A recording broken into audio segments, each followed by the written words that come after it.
నమస్కారం. ఘంటారావానికి స్వాగతం. ముందుగా ప్రధాన అంశాలు.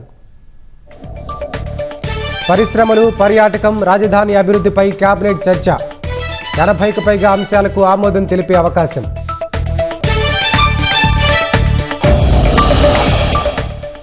నేరస్తుల తయారీ కర్మాగారం వైసీపీ, నాయకుల ఫ్యాక్టరీ టీడీపీ.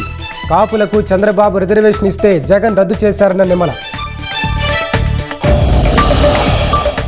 మన్యం జిల్లాలో గజరాజుల బీభత్సం, పంటలతో పాటు వ్యవసాయ పరికరాల ధ్వంసం.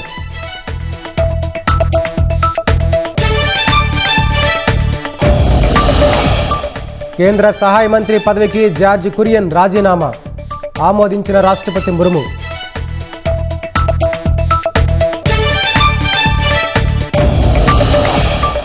టెలిగ్రామ్పై ముగిసిన తాత్కాలిక నిషేధం, యాప్ పునరుద్ధరణతో అందుబాటులోకి సేవలు.